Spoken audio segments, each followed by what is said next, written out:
गुरुजी, दास विनोद पांडे आपके चरणों में सादर दंडवत प्रणाम करता है।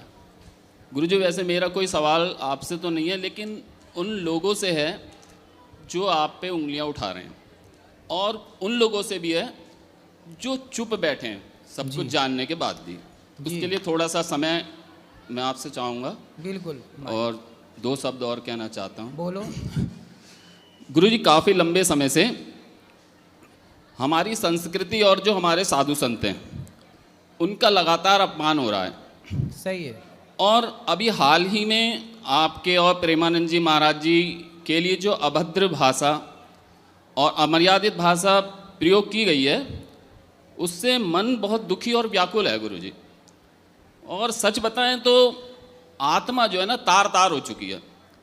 मेरे बेटे की गुरुजी आज फीस जमा होनी थी, बीटेक कर रहा है वो, और वहाँ रहना बहुत ज़रूरी था। लेकिन मैंने सब छोड़ छाड़ के तय किया कि नहीं, कि अगर हम बोलेंगे नहीं, चुप रहेंगे, तो हमारी लड़ाई कौन लड़ेगा। सही है। तो गुरुजी, इस संदर्भ में क्या है कि मैं ये कहना चाहूँगा कि हमने आपका नमक खाया है गौरी गोपाल आश्रम में। हम आपको वचन देते हैं कि हम आपके एक एक दाने का पूरी ईमानदारी के साथ ऋण अदा करेंगे। और आपके लिए मेरा और आपका अलग अलग नहीं है, हम दोनों का सनातन संस्कृति एक है। हम दोनों और हम सब ये चाहते हैं कि हमारे देश में हमारे बच्चे पढ़ें लिखें, योग्य बने, पर अपने संस्कारों को ना भूलें। बस इतनी सी बात है। अब कुछ न्यूज़ चैनल हैं, वो क्या कर रहे हैं मेरी माँ, हमारे बच्चों को गलत रास्ते पर ले जाने के लिए वो प्रोत्साहित कर रहे हैं। कुछ न्यूज़ चैनल ऐसे हैं जो गलत रास्ते पर बच्चों को ले जाना चाहते हैं और कम्युनिस्ट विचारधारा इस देश में थोपना चाहते हैं। कम्युनिस्ट विचारधारा क्या है कि ईश्वर को ना मानने की विचारधारा, और लिव इन में रहने को कुछ लोग सही मानते हैं, कुछ न्यूज़ वाले। तो आप बताइए कि जब हमारी बेटियां, हमारे बेटे चरित्रवान ही नहीं बनेंगे, तो फिर उन बच्चों से इस राष्ट्र को चलाने वाले चरित्रवान बच्चे कैसे पैदा होंगे। ये राष्ट्र किनका है? राम का है ना, चरित्रवान राम का। इसलिए इनको चिंता है, और आप सबको चिंता होनी चाहिए कि आज हमारी संस्कृति, ये संतों का अपमान नहीं कर रही है कुछ मीडिया, कुछ लोग, ये सनातन धर्म का, सनातन संस्कृति का, सनातन संस्कारों का अपमान हो रहा है। और इस अपमान के लिए हम सब चुप क्यों हैं? ये चिंता इनकी है। गुरुजी, हम ये भी कहना चाहते हैं कि हम आपके लिए प्रेमानंद जी महाराज जी, देवकी नंदन ठाकुर जी और जितने भी साधु संत हैं, उनके लिए 365 दिन और 24 घंटे तन मन धन के साथ पूरी तरीके से समर्पित हैं। और हमारे साधु संत और जो हमारी संस्कृति है वो हमारे राष्ट्र का गौरव है और हमारे लिए पूजनीय है। अगर कभी हमारे प्राणों की आहुति की जरूरत पड़ी तो हम पूरी तरीके से मन बना चुके हैं और समर्पित हैं। गुरुजी, हमारा क्या है कि कुछ सवाल जवाब और कुछ सत्य घटनाएं हैं प्रमाण के साथ, जो मैं आपके सामने रखना, मतलब समाज के सामने रखना चाहता हूँ।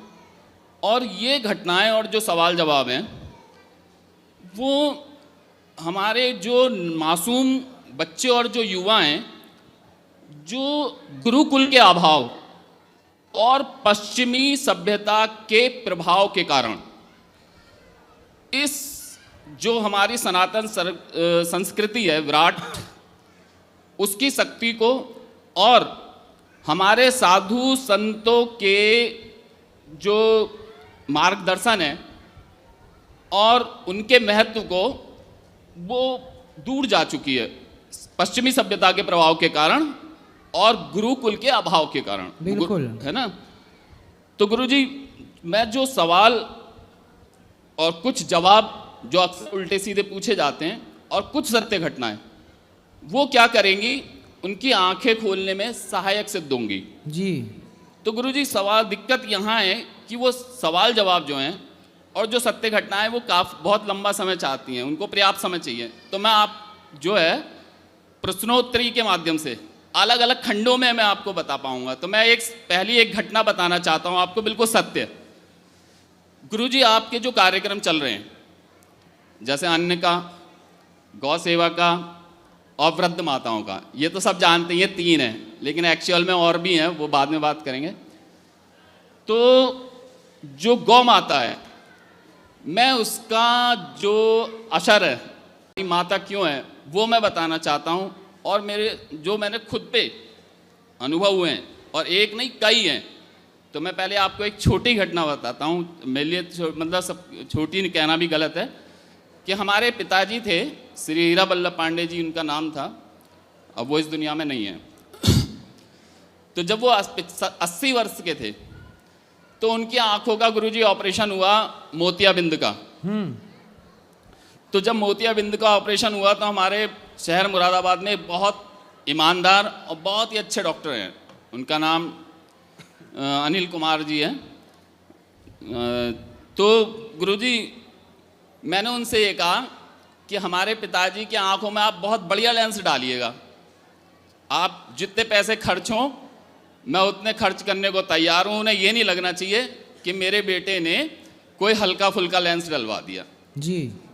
तो गुरुजी, उन्होंने मुझसे एक बात कही, बोले भाई देखो विनोद, तुम महंगा लेंस डलवाने की ज़रूरत नहीं है। वो ईमानदार थे।